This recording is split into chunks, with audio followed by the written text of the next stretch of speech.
Tout existe dans l'imagination humaine. Et tout ce que vous voyez comme réalité objective est le résultat d'une certaine idée. Essayez de trouver une chose pour une chose, ce qui réfuterait cette affirmation. Vous n'arriverez à rien. Disons que vous voulez aller sur la Lune, il fallait d'abord l'imaginer. Tout d'abord, il fallait imaginer toutes les fonctionnalités de l'appareil qui vous a emmené sur la Lune. Tout dans ce monde doit d'abord exister en tant qu'idée, et ce n'est qu'alors qu'il se matérialise. L'intelligence nécessaire pour maîtriser ce processus finira par venir, mais vous devez d'abord commencer par la conception que vous allez créer. Tenez-vous-y comme s'il existait déjà physiquement. Aucune puissance sur Terre ne peut empêcher ce processus. Mais ce soir, si vous êtes ici pour la première fois et vous voulez emporter quelque chose de pratique avec vous, vous devez mettre en pratique ce que je viens de dire. Tout d'abord, vous devez avoir un objectif. Vous devez avoir un objectif. Vous ne pouvez pas dire « Eh bien, je ne sais pas ce que je veux. » Bon, dans ce cas, revenez la prochaine fois. Demandez-vous « Qu'est-ce que j'aimerais dans la vie ?» N'ayez pas honte de le nommer. Qu'est-ce que j'aimerais dans la vie? Et puis, essayez de trouver une cible, quelque chose. La prière, à mon avis, ce n'est rien d'autre que l'acquisition subjective d'une expérience objective. C'est la voie du succès. Je le maîtrise de manière subjective. Comment acquérir un état de manière subjective? Concentrons-nous sur ce moment maintenant, présent. Je voulais un ballon, une balle de baseball ordinaire. Il n'y a pas de ballon dans cette pièce, soit, mais je veux le ballon. Dans ce cas, je suppose que je tiens le ballon dans ma main. J'assume que je tiens le ballon dans ma main, jusqu'à ce que je le sente. Pensez-vous que vous ne pouvez pas le sentir? Alors essayez-le. Essayez de ressentir ce que ce serait de tenir une petite balle de baseball ou de tennis dans votre main. Maintenant, pour prouver que vous le teniez, concentrez-vous sur le ressenti physique. Comment percevez-vous la différence entre une balle de baseball et une balle de tennis dans votre main? Sentez-vous la différence? Ok, maintenant une balle de golf. Sentez-vous une différence? Essayez maintenant de la soie. Sentez-vous la différence? Si vous êtes capable de distinguer un grand nombre d'objets, même s'ils ne sont que dans votre imagination, alors il doit exister quelque part. Si vous êtes capable de séparer ces objets avec votre imagination, votre vision intérieure, et ainsi de les distinguer,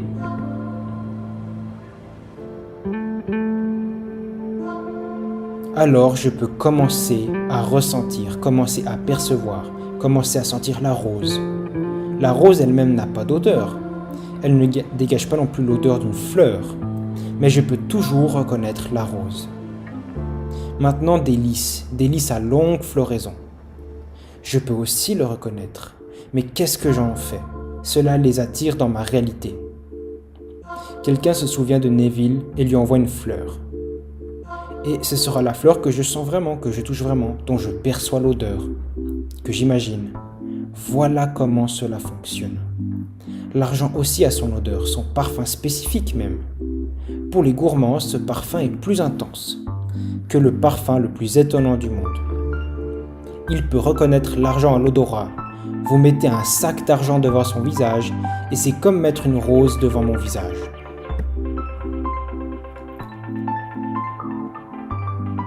Elle aime l'odeur, il sent l'argent. Il peut aussi les reconnaître au toucher. L'argent a sa propre texture unique. Prenez un billet de 20 € et sentez-le. Puis mettez un autre morceau de papier dans votre main et vous constaterez que vous pouvez le distinguer. La différence est tout simplement évidente. Les deux articles ont leur propre parfum. Tout cela fait partie de l'homme intérieur. Tout est possible pour lui. Essayez donc. Essayez avant d'écrire. Si vous avez des preuves à l'appui de ma demande, de mon évidence, alors peu importe ce que le monde vous dit. S'ils se moquent de vous, alors quoi? Ils ont ri de la même manière à tous ceux dont l'imagination semblait un peu inhabituelle ou folle. Le monde a toujours ri comme ça. Ils ont ri à l'idée d'atteindre la Lune. C'est maintenant un fait prouvé et avéré. Il y a encore ceux qui ne croiront pas que c'est arrivé. Ils penseront que ce n'est pas arrivé alors qu'on l'a déjà fait, vous savez.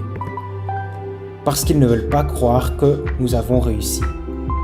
Il y a ceux qui prétendent qu'on ne peut jamais aller sous l'eau et y vivre. Aujourd'hui, nous avons des sous-marins. Il y a encore ceux qui n'y croient pas. Vous pouvez leur présenter les faits que vous voulez. Et ils ne vous croiront toujours pas. Et c'est pourquoi je vous le dis maintenant. Essayez-le d'abord.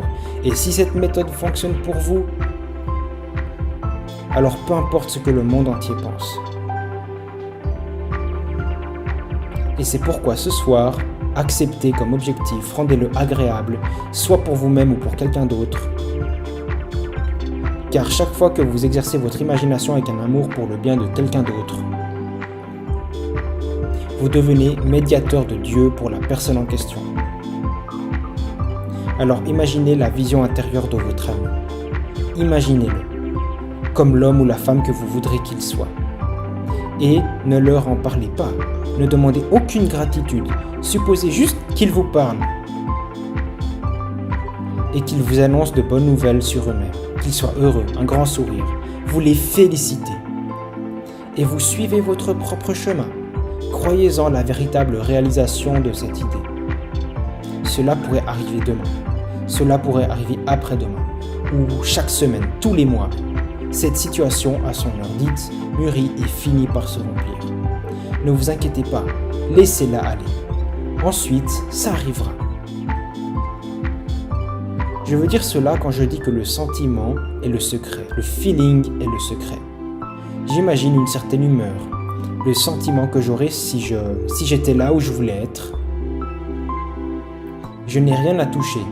Puis si je veux, mais l'essentiel est l'ambiance dans laquelle je suis, comment la personne se comporterait si elle allait bien, ou si elle était telle ou ça, et puis cela vient à vous comme si c'était vrai.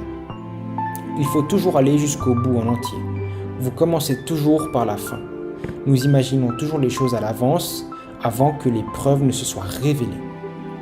Imaginez, ressentez la fin. Alors allez jusqu'au bout et ressentez. Restez dans cet état final pendant un temps, même si votre esprit rejette quelque chose comme ça. Et vos sens même. Tournez le dos aux sceptiques. Cela inclut ce que vos sens et votre raison vous disent.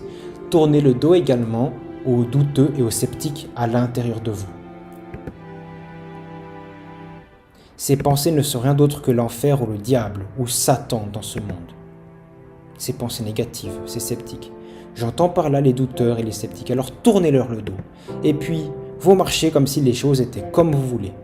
Vous marchez comme si vous aviez déjà tout, car c'est déjà le cas en quelque sorte. Vous avez déjà tout et vous êtes assez. Et comment vous vivrez avec cette croyance? Cette croyance devient lentement une réalité. Bien qu'à un moment donné, cette croyance ait été rejetée pour certaines raisons, parce que c'était faux depuis le début dans votre croyance, eh bien, cela deviendra réalité si vous restez dedans.